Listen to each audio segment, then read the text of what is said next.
الله يمسيك بالخير يا ام ياسر. الله يمسيك بالنور والعافيه. اول شيء جاي نسلم عليك في بيتك.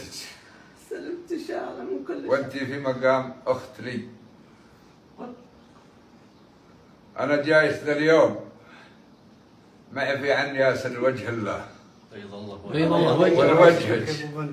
سلمان بن عبد العزيز. وجه محمد بن سلمان. وتركي بن طلال.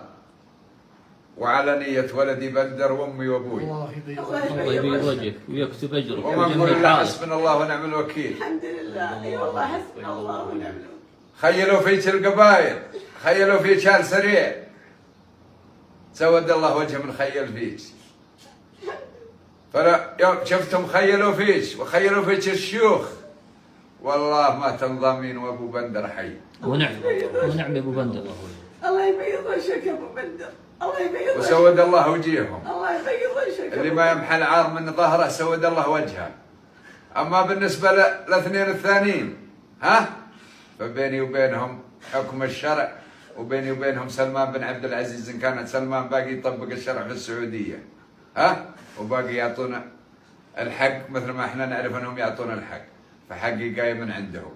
اما ياسر والله اللي عتقه لك في هذا اليوم. الله يبيض وجهك. الله يبيض وجهك. الله يبيض وجهك. انا اللي بسلم. لا والله ما تنزلين. انا اللي بسلم على راسك. الله يبيض وجهك. الله يبيض وجهك. الله يبيض وجهك. الله يبيض وجهك. وبوجه ابو محمد زايد. الله يبيض وجهك ويجمل حالك ويكتب اجرك ويرحم بندر ويجعل من قبال الجنه ويوسع في قبره. الله وجهك. بي الله وجهك. يعطيك العافيه. بي الله وجهك. والله اني ادور الدراهم. بي الله وجهك ابو محمد. بي الله وجهك. ولا ابغى مسحبه البشوت ها؟ واللي ملون بطونهم في الاستراحات كان اخذتهم معي. لكن سود الله وجيههم. الله يبيض وجهك يا ابو بندر.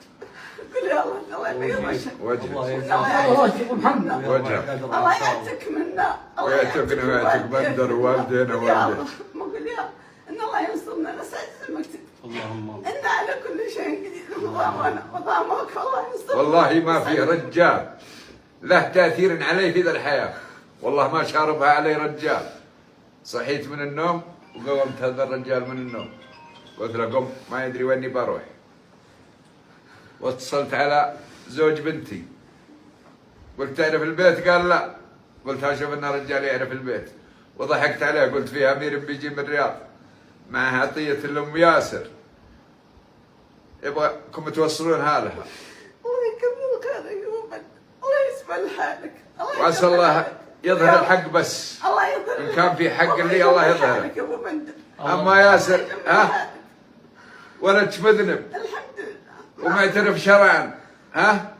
وما تقولون اني ما لي حق عنده. والله ان حقي انه زي عين الشمس ها؟ لكن كلها رحمة لك يا هذا العجوز. اسمع الافدان ويعلم ربي علي ان الله اللي يعلم. يوم شفت كل خيل فيك سودان الوجيه ها؟ اللي ما يعتزى فيهم والله انك تبيعينهم وتشترينهم. الله يبيض وجهك يا ابو بندر. بس اقول لك يا ابو بندر. لكن سود الله وجيههم. وعلي الطلاق ها؟ ان السواد انهم ليورثونهم واجيالهم الى ان تقوم الساعه. والايام بيني وبينهم. الله يبيض وجهك يا ابو بندر ويجمل حالك ويكتب اجرك ويجمعكم ان شاء الله البندر في الجنه. امين. الله يجعل ما قدمته في موازين حسناتك. اللهم هذا من طيب راسك ومن طيب اصلك يا ابو بندر. والله يطول عمرك. انتوا زوج بنتنا قرصكم في الشحم ذا اليوم يا اثنين. الله يطول عمرك ويسلمك. نعذرك اليوم. الله يطول عمرك. هي كلها شيء كبير نرجع. لكم في السمن. الله يطول بس. عمرك. الله يطول عمرك يا اخي. ويكتب لك الاجر ان شاء الله. لا يروحون البنات يقولون شيء ذا الحين ولا اقول لهم لا يبلغونها. الله يجمل حالك. الله يجمل حالك. والله رحمة فيك وفي اسمعي رحمة فيك وفي بناتك. ولا ما الرجال قدهم رجال. الرجال رجال مع المرأة. والله يا ابو بندر. لكن رحمة فيك وفي ذا البنت اللي كانت تتصل في بي الله وجهك. بي الله وجهك.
قبل عن الله ابو من جاء عاده بيجيبه قم بيض الله وجهك والله يا رجال صل على رسول الله والله يا رجال بيض الله وجهك لك الطلاق انك كفو